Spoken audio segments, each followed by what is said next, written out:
안녕하십니까. 신의 한수의 신의식입니다. 결국 조국 청문회는 하루 정도 할 것 같습니다. 자유한국당이 6일 조국 청문회에 대해서 합의를 해줬는데요. 많은 분들이 좀 안타깝고 좀 화는 나지만 그래도 조국을 언론의 심판대 다시 한번 끌어내는 거, 그것도 의미가 있을 거라고 생각합니다. 그런데요, 조국이 이 비위 문제뿐만이 아니라 지금 현재 이념 문제도 상당히 불거지고 있는데요. 그래도 이념 문제도 하나 짚어봐야 될 것 같습니다. 이 자리에는요, 전옥현 전 국정원 제1차장님 모셨습니다. 안녕하십니까? 안녕하십니까? 예, 국회에 소임을 다하겠다, 자유한국당은. 원래는 이틀 하기로 돼 있었는데, 가족을 못 불러낸다, 서로 막 실갱이 하면서 6일, 단 하루로 줄어들긴 했지만, 일단 그 좀 뻔뻔한 조국의 모습을 다시 한번 또, 방송을 통해서, 또 언론을 통해서 그 엄청난 해명, 좀 황당한 해명 다시 한번 들어보면서 말이죠. 정말 이런 사람을 법무부 장관을 시켜야 되겠나라는 여론은기가 필요할 것 같긴 합니다. 예, 하여튼 청문회가 그동안에 여야 간에 상당한 이견이 많아가지고 그게 이제 거의 사실상 무산됐다. 이것이 이제 일반적인 견해였었거든요. 예. 그럼에도 불구하고 이렇게 오늘 전격적으로 우리 자유한국당이 민주당과 함께 청문회를 열기로 이렇게 합의하게 된 것은 기본적으로 국회의 책무가 이런 청문회를 열라는 데도 있다. 왜 청문회조차도 안 열려고 하느냐. 이런 좌파 진영의 프레임 이런 것을 벗어날 필요가 있어요. 그러니까 자유한국당 당신들은 말이지 이렇게 국회법도 준수하지 않아. 이런 또 비판을 좌파들이 계속 하잖아요. 네네. 그러니까 이제 그런 비판에서 이제 벗어날 필요가 있고, 두 번째로는 지금 아주 좋은 지적을 해주셨는데, 지금 조국 후보자가 엊그제 국회에서 이제 느닷없이 혼자 셀프 기자회견 했잖아요. 네네. 그러다 보니까 11시간을 했다. 이거 국회 사상 처음이다. 이거 청문회 사상 제 기억에 처음인 것 같아요. 예. 왜냐하면 모든 국무위원들에 대한 청문회를 도입한 것이 노무현 정부 때 도입했어요. 그러니까 그 당시 제가 청와대 근무할 적인데 2005년도로 제가 기억이 됩니다. 그러니까 14년 만에 11시간씩 그것도 국회에서. 그러니까 지금 국회 시설을 이용한 거가 김영란법 위반이 아니냐. 그것 자체도 논란이 많잖아요. 그렇습니다. 예, 이런 많은 그 논란을 일으켰는데 그 외형적인 논란 말고도 내부적으로도 그 해명한 것 자체가 또 거짓이다. 이렇게 갖고 지금 많은 또 화살을 맞고 있지 않습니까? 그렇습니다. 이제 그렇다고 본다면 두 번째로 우리가 이제 관심 있게 봐야 할 것이 기자회견 하고서 이제 끝날 줄 알았으니까 그거 한 거 아니겠어요? 그렇죠. 청문회 안 열리니까. 다시 한번 근데 물어봐야죠. 또 청문회가 또 열린단 말이에요. 그러면 기자회견 할 때 말이 다르다는 거가 언론의 집중 포화를 맞았잖아요. 그러면 이제 이거에 대해서 또 뭐라고 해명하면 또 그것이 또 다른 또 이제 후폭풍, 일파만파로 많은 또 이 여론의 비판의 대상이 될 가능성이 있다. 그러니까요. 예. 저의 마음 같아서는 안 하고 청문회 없이 그냥 가라. 이런 게 또 많은 사람들의 의견이긴 하지만 또 일반 중도들이 봤을 때 자유한국당이 할 일도 안 하네. 그래도 해야지. 이런 사람도 있거든요. 근데 이왕 하기로 한 거 제대로 날카롭게 하면은 성공적이다 이렇게 볼 수 있는 거 아니겠습니까? 그렇습니다. 이제 그동안에는 3일을 하네, 이틀을 하네. 그리고 가족, 지금 의혹의 한 핵심에 모든 가족들이 다 지금 게재돼 있잖아요. 천암에 이르기까지, 오촌 조카에 이르기까지. 그러니까 이 가족들을 정말 핵심 증인 또는 참고인으로 불러야 되겠다. 이것이 우리 자유한국당의 주장이었었고 요구했었고 또 국민들의 상당한 이 바람이 또 그런 데 있었어요. 그런데 오늘 이제 전격적으로 가족도 일체 부르지 않겠다. 그리고 2, 3일 청문회가 아니고 단 하루에 이제 속전속결로 하겠다. 그러려고 본다면 이제 우리 자유한국당 같은 경우는 어제 3시간 그 기자회견을 통해서 조국 후보자가 전날 기자회견에서 밝힌 해명의 말하자면 문제점, 모순점, 그리고 실체적인 사실과 다른 점을 집중적으로 우리 국민한테 공개했거든요. 그렇기 때문에 내일 청문회는 사실상 지금까지 나온 의혹 중에서 본인의 입으로 우리가 이제 직접 듣자는 것이죠. 왜냐하면 엊그제 국회라는 공간을 통해서 이 조국 후보자가 얘기를 했지만 사실상 그건 공식적인 자리가 아니잖아요. 청문회 자리가. 그렇죠. 그러니까 청문회 안에서 만약에 조국이 얘기를 했는데 잘못 얘기하잖아요. 그러면은 그 이제 위증으로도 걸릴 수도 있고 오히려 법적으로는 더 많은 부담을 우리가 안길 수 있다. 공식적인 자리니까. 그래서 우리 자유우파, 애국 시민들 입장에서 본다면 이 청문회를 갖다가 우리가 어떻게 활용하냐에 따라서 오히려 더 그 조국 후보가 왜 장관 자격이 안 되는지, 그리고 실체적인 이 비리 의혹이라고 하는 것이 단순한 도덕률에만 안 맞는 게 아니라 실정법 위반 사실이 과연 어느 정도나 되는지, 심각한지 이런 걸 알리는데도 좀 좋은 기회인 것 같습니다. 어쨌건 말이죠. 이왕 하기로 한 거 제대로 해라 이거죠. 제대로 못하면 또 욕먹습니다. 예, 중요한 건 제대로 좀 하기를 바라고요. 또 잘할 거라고 봅니다. 주광덕 의원, 김진태 의원, 예, 많은 분들이 있으니까 잘할 거라고 보고요. 자, 여기서 이념 문제 오랜만에 한번 거론하게 됐습니다. 사실은요, 이념 문제를 자유한국당이 굉장히 조국에게 공격할 줄 알았나 봐요. 그걸 많이 준비했다고 합니다, 조국 측이. 그런데 이 이념 문제를 건드리게 되면은 이 좌우로 양분되면서 가뜩이나 우리 사회가 약간 좌경도 됐지 않습니까? 그래서 오히려 조국이 좋아할 거다 이런 분석이 있었어요. 그래서 오히려 나는 소수와 약자를 위하는 운동을 해왔고 통일지향적인 운동을 해왔다. 새로운 시대에는 내가 맞다. 이렇게 지금 주장하려고 했는데 이게 이제 이념 문제는 쑥 접어들고 비위 문제로 나와서 조국이 저렇게 똥 씹은 표정이 된 거 아니겠습니까? 그러나 중요한 건 시청자 여러분들, 이념 문제도 매우 중요합니다. 예, 지금 우리 사회가 좌로 갔지만 말이죠. 조국이 어떤 이념을 갖고 있는지 또 새롭게 자유민주연구원의 유동열 박사가 분석을 했는데요. 그 내용 한번 짚어주시죠. 예, 사실은 이제 대한민국 국민은 누가 됐든지 간에 대한민국 헌법을 지키는 것이 기본 가장 중요한 임무예요. 예, 예. 그러니까 대통령도 선서잖아요. 다 미국도 그렇죠. 마찬가지고. 예. 왜냐하면 그 헌법적 가치를 지킬 능력도 없고 의사도 없고 이런 사람들은 공직을 맡으면 안 돼. 첫째로. 예. 그리고 대한민국 일반 시민이라도 공직 관계없이 반드시 지켜야 되는 그 네. 원칙이에요. 네. 그런데 이 조국 하면은 산업행 활동을 했잖아요. 네. 그런데 청문회 처음에 나왔을 때는 아주 당당했어요. 그렇죠. 나는 자랑스럽지도 않고 후회하지도 않는다. 아니 그러면 자랑스럽지 않은 것까지는 제가 또 이해할 수 있는데 네. 후회하지 않는다 이 얘기는 문제가 있는 이건 거죠. 문제가 심각한 겁니다. 네. 이게 지금까지 싹 이게 덮였어요. 네. 워낙 비리 의혹이 크다 보니까. 그리고 또 우리 자유한국당이 이런 산호맹서부터 시작하고 조국의 이념 문제까지 나오면 저거 봐라 또 저 수구 꼴통들 또 이렇게 나오잖아요. 네. 또 이게 잘못된 정당이다 이렇게 또 이 진영 논리로 프레임을 걸어버려요. 네. 그래서 이게 다루지 않았는데 이번에 저 문화일보 보도를 보면 유동열 자유민주원장은 경찰 출신이잖아요. 예. 그 경찰 산하 연구기관에서 평생을 북한의 대남 정책, 대남 전략, 또 이러한 이 산호맹 같은 이런 그 좌파 단체, 이런 단체를 집중적으로 연구해온 분이에요. 네. 그런데 그 동안에 조국 후보자가 이런 산호맹 관련 실질들도 활동을 했으니까 당연히 네. 실형 받았잖아요. 네.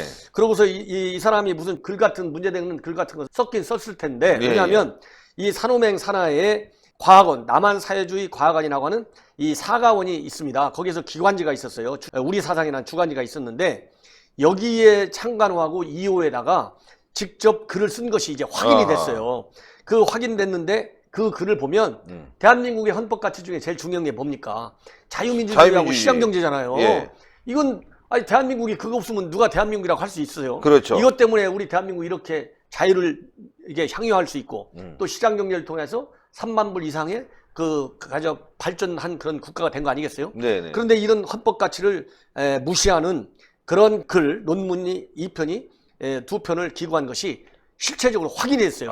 그 논문 내용이 확인된 것은 오늘이 처음이라고 합니다. 그런데 이 논문을 제가 조금만 소개시켜 드릴게요. 네네. 이게 얼마나 큰 얘기냐면 한마디로 하면 산호맹이라고 하는 단체가 사실상 이적 단체고 이거는 대한민국 헌법 가치를 완전히 부인하는 단체예요. 예. 사회주의가 민주주의하고 자본주의 반하는 게 사회주의가 아니겠어요. 그러니까 이 산호맹 단체 자체가 그런 건데 거기서 이렇게 논문을 썼는데 중요한 것은 이 논문을 통해서 아까 얘기한 대로 이게 후회하지 않는다 했잖아요. 예. 후회하지 않는 얘기는 반성하지 않는다는 얘기잖아요. 반성하지 않는 얘기는 전향하고 싶지 않다는 얘기잖아요. 그렇죠. 이런 사람이 어떻게 헌법을 무시하는 사람을 갖다가 그 법무부 장관에 그걸 안 치냐 이거예요. 그러니까 내일 청문회가 열면 이것을 이제 집중적으로 짚어야 되겠다. 예. 아직도 그러면 당신은 자랑스럽지 않고 또 후회하지도 않겠느냐. 왜? 아니 지금도 우리 이 정치권에서도 전향해갖고 활발하게 헌법적 가치를 지키기 위해서 노력하는 정치인들이 몇 명 있잖아요. 많죠. 예. 그런 민주당 것처럼 빼고, 예. 정의당 빼고, 그렇죠. 정의당 빼고, 예. 몇 명 빼고, 바른정당 빼고, 자유한국당뿐이 없군요. 예. 그렇기 때문에 여기 논문을 보면 그 하나는 민주주의 혁명론이에요. 예. 이게 이제 우리 사상에 기재된 이 민주주의 혁명론이고. 다른 하나는 무슨 논문이냐면 강령의 실천적 이해를 위하여. 강령은 이 산호맹에서 만들어진 그 강령이에요. 네. 여기에 보면은 기본적으로 레닌 혁명의 레닌 혁명은 우리가 무서운 혁명 노선 아니겠어요? 그렇죠. 레닌 혁명 노선에 의해서 한국에서도 사회주의 혁명을 일으켜야 된다.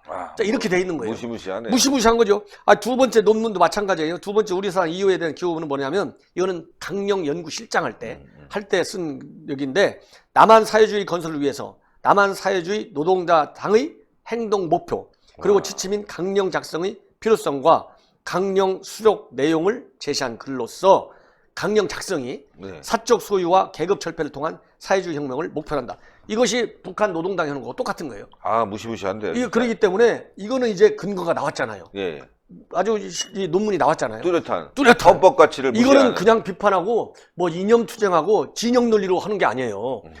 헌법 가치를 준수하는 것이 일반 국민의 책무기도 한데 법무장관은 더한 거 아니겠어요. 그렇죠. 그러면 이 문제에 관해서 반드시 내일 짚어야 되겠다. 짚어야죠. 그리고 또 하나 문제. 이 조국이 옛날에요. 그 국보법 철폐된다 이런 주장을 했어요. 그러면 이 국보법 철폐는 과거에 노무현 정부 때도 노무현 대통령이 국보법은 박물관에 갖다 놔야 된다. 이런 얘기 했어요. 칼집에 넣어야 된다. 그런데 노무현 대통령도 집권하고 나서도 그 얘기 했잖아요. 근데 자기가 계속 대통령직을 수행하다 보니까 이게 아니단 말이에요. 나중에 1심의 사건도 터지고 다 그랬잖아요. 그러면 그 당시 국보법이 없었으면은 노무현 정부 말기인데 1심의 간첩단 사건을 어떻게 수사했겠습니까? 그러니까 노무현 대통령도 저기에는 이거 국보법 없애야 된다고 생각했다가 그런 말을 나중에는 안 했어요. 그러면은 아직도 국보법은 조국 후보자의 머릿속에 철폐돼야 한다는 법인지 아니면 아닌지 이것도 분명히 짚어야 되겠다. 그렇지 않습니까? 그렇죠. 오히려 북한의 대남 적화 전략, 통전 전략, 핵 미사일은 고도화되고 있잖아요. 그렇습니다. 그렇기 때문에 옛날에 재래식 무장력만 가지고 적화하겠다, 통일하겠다, 또 남한 사회주의를 한국에 심겠다. 이럴 때 얘기할 때 국보법 폐지론하고 지금은 북한이 핵과 미사일까지 가지고 있는 상태잖아요. 그렇죠. 이런 상태에서 이렇게 북한의 대남 적화 전략이 더 고도화되고 있는데 지금 상황에서 이 국보법의 기능하고는 또 다르다. 그래서 이거는 단순하게 산업행 활동과 관련된 얘기 플러스 국보법 무력화 얘기도 국보법에 대한 생각도 분명히 짚어야 되겠다. 야, 이거 참 심각한데 말이죠. 좀 청와대는 조국을 임명하려고 저렇게 난리를 치고 있지 않습니까? 일단은 뭐 그 전자결제는 백희를 들르고 못하겠다. 돌아와서 한다는 건데 자, 이념적인 문제가 있는 사람 또 그다음 비리 문제가 많은 사람 이 사람을 굳이 이렇게 임명하려고 하는 이유가 저는 비리는 괜찮아. 근데 이념은 맞아. 북한과도 잘 통할 것 같아. 뭐 이런 게 아닌가. 대한민국 체제 전복에 위험성이 있는 인물을 이렇게 앉힌다는 건 결국 대한민국 체제를 바꾸려고 하는 거 아닌가. 법을 통해서 그런 매우 심각한 우려를 갖게 됩니다. 예, 그렇습니다. 더군다나 이제 지금 국보법이 그러지 않아도 간첩자는 얘기 들어본 적이 없잖아요. 없죠. 그래서 사실상 국보법이 무력화됐는데 김정은이가 제일 노리는 게 주한미군이잖아요. 철수, 국보법 철폐, 그 다음에 국가정보원 해체, 또 경찰 이런 파쇼기구들이라고 하잖아요. 김정은이는 이런 기관들 없애는 거거든요. 그러면은 지금 국보법을 법무장관이니까 더군다나요. 반드시 물어야 되고 주한미군 문제는 지금 요즘 매일같이 김정은이가 얘기하는 게 주한미군 철수라는 말만 안 들어가 있지 사실상 철수를 노리는 작전을 지금 하고 있잖아요. 그렇죠. 그렇기 때문에 굉장히 지금 상황이 아니면 북한 김정은이가 노리는 대로 우리 한반도 정세를 몰라고 가려고 하는 거잖아요. 그래서 산업행 전력 또 국보법과 관련된 얘기 비리 문제는 당연히 그건 해야 되고 기본이고 그러나 이념도 무지하게 중요하다. 비리뿐만이 아니라. 왜냐하면 머릿속에 있는 것을 이제는 장관이 아닐 때는 잘 몰랐지만은 장관이기 때문에 장관이 머릿속에 있는 것이 이제 실체화돼서 법무행정의 정책화 되잖아요. 그러면은 우리 국민들이 뚜렷하게 아주 분명하게 투명하게 장관의 생각을 알아야죠. 그래서 머릿속에 있는 산업행 국보법 얘기를 국민들한테 반드시 밝혀야 되겠다.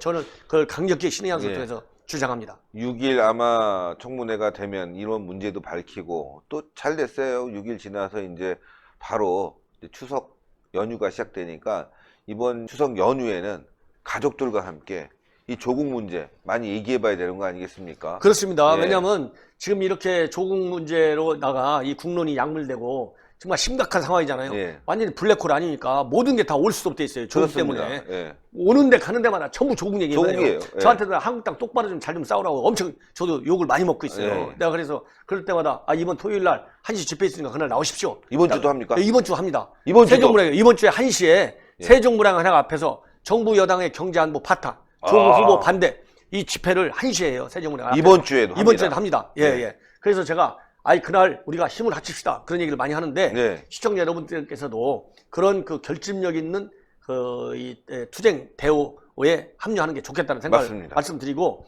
이렇게 모든 사람들이 얘기하다 보니까 여론조사기라도 하루다 멀리하게 막 여기저기서 발표하는데 조금 전에 발표한 거 보니까요. 아무리 여당에서 프레임 전쟁을 걸고 뭐 기자회견을 하고 그래도 반대하는 국민이 반이 넘어요. 51.5%. 예, 예. 그 다음에 찬성은 46.1%. 예. 예, 이러니까 아직도 국민 여론은 조국이 얘기하는 거 믿지 못하겠다. 그리고 법무장관 자격은 없다. 이것이 절반이 넘습니다. 이런 네. 엄중한 국민의 말하자면 이거는 명령이죠. 그렇죠. 이런 것을 정부 당국이 제대로 알아야 되겠다. 이런 생각이 듭니다. 예. 어쨌건 51%만 있으면 대한민국을 살릴 수 있습니다. 뭐 52%도 필요 없어요. 선거는 51%만 있으면 무조건 이기는 거니까요. 여러분들 꼭 똘똘 뭉쳐야 될 거라고 생각하고 또 뭐 연동형 비례대표제가 만들어져서 말이죠. 비례대표도 찍어야 되는데 이런 경우를 대비해서 자유한국당도 좀 뭔가 연구가 필요할 것 같습니다. 비례 자유한국당을 만들어 갖고 비례대표만 따로 내놓고 당을 만들어서 찍게 만들어야지 뭐 이상한 정당 하나 있어요. 저는 마음에 들지 않지만 그런 거 했다가 오히려 말이죠. 더 큰 분열이 일어납니다. 자유한국당이 지금부터 연동형 비례대표제 무조건 맞고요. 만약에 통과된다면은 새로운 대안을 만들어서 우리가 표를 왕창 긁고 올 수 있게끔 머리를 계속 짜내야 될 것 같습니다. 자, 오늘도 좋은 말씀 대단히 감사합니다. 감사합니다. 예, 여러분들 하여튼 조국 문제는 제대로 우리가 짚어내야 될 것 같습니다. 자유한국당이 청문회를 하는 거는 그래도 조국을 다시 한번 끌어들여서 국민들에게 이런 사람이다 라는 걸 보여주려고 하는 것 같습니다. 물론 안 하고 싶은데 또 안 하면은 말이죠. 자유한국당 때문에 안 했다 뭐 했다 하면서 민주당이 그걸 또 여론전에 이용할 거 아니겠습니까? 가뜩이나 우리 국민 한 40%는 정신 못 차리고 있는데 이 사람들이 계속 그 민주당에 끌려다니지 못하게 이번에 말이죠. 제대로 청문회 했으면 좋겠습니다. 예, 법사위원들 좀 노력해 주시고요. 확실하게 했으면 좋겠습니다. 요즘 주광덕 자유한국당 에이스 열심히 하는데요. 주격수라고 합니다. 여러분들 많은 성원 좀 부탁드리겠습니다. 이번 청문회 에이스니까요. 많이 좀 성원 좀 부탁드리고요. 자, 여러분들 신의 한 수 요즘 쭉쭉쭉쭉 가고 있습니다. 구독 버튼 꼭 눌러주시고 추천 버튼 댓글 눌러주시고 전옥현의 안보정론TV도 많은 시청 부탁드리겠습니다. 대단히 감사합니다. 감사합니다.